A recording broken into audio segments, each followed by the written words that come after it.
అయోధ్యను socket అని పిలుస్తారు. ఇది భారతదేశంలోని పురాతన నగరం.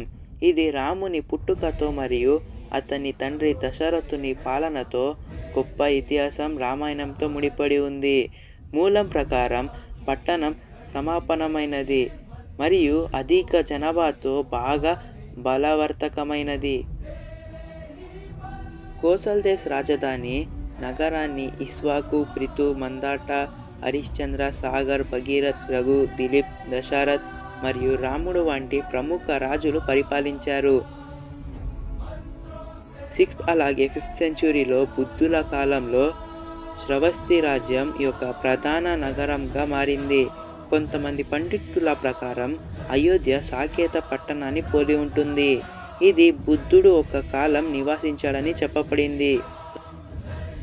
11th మరియు 12th సెంచురీలో కనౌజ్ రాజ్యం అయోధ్యలో ఉద్భవించింది. అప్పుడు అయోధ్యను ఔద్ లేదా అవాద్ అని పిలిచేవారు.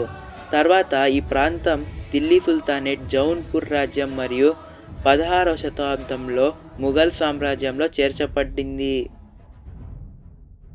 సరాయు నది ఒడ్డున ఉన్న అయోధ్య నగరం పురాతన కాలం నాటి అవశేషాలతో నిండి ఉంది. మొదట ఫైజాబాద్ అని పిలుస్తుండేవారట. 2.5 శతాబ్దాల క్రితం అవాద్ రెండవ నవాబ్ సాదాత్ ఖాన్ ఈ నగరానికి పునాది వేశారట. ఇది అయోధ్య పట్టణానికి 7 కిలోమీటర్ల దూరంలో ఉంది.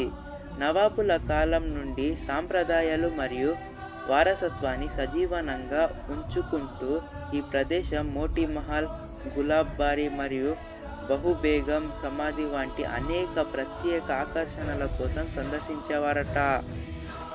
హిందూ పురాణాల ప్రకారం హిందూ ఇతిహాసం రామాయణంలో నమోదు చేయబడినట్లుగా పురాణ మనిషి మను అయోధ్యను స్థాపించాడు. తర్వాత ఇది సూర్యవంశీ రాజవంశీకి రాజధానిగా మారింది. ఇందులో అత్యంత ప్రసిద్ధ రాజు రాముడు. అయోధ్య గురించి ప్రస్తావనలు అథర్వ వేదంలో కూడా ఉన్నాయట. అలాగే 5 తీర్థకరులు అయోధ్యలో జన్మించారట. ఇది జైన్ సంప్రదాయాల్లో ఉందట. అయోధ్య లేదా అవాద్పురి శ్రీరాముని జన్మస్థలం. హిందువుల కోసం 7 అత్యంత ముఖ్యమైన తీర్థయాత్రలు లేదా మోక్షధ్యానిని సప్తపూరిలలో మొదటిగా పరిగణించబడుతోంది.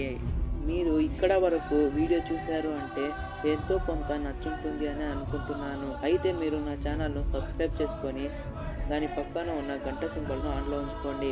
అప్పుడే నాకు ఇంకా మంచి వీడియోస్ చేయడానికి ఒక మోటివేషన్గా ఉంటుంది. రామ్కోట్, హనుమాన్ గర్హి, తులసి, స్మరక్ భవాన్, సిఫ్ నాగేశ్వరనాథ్ ఆలయం, కనక్ భవన్, మణి పర్బత్, కొరియన్ పార్క్ అయోధ్యలో సందర్శించదగిన వివిధ ప్రదేశాలు.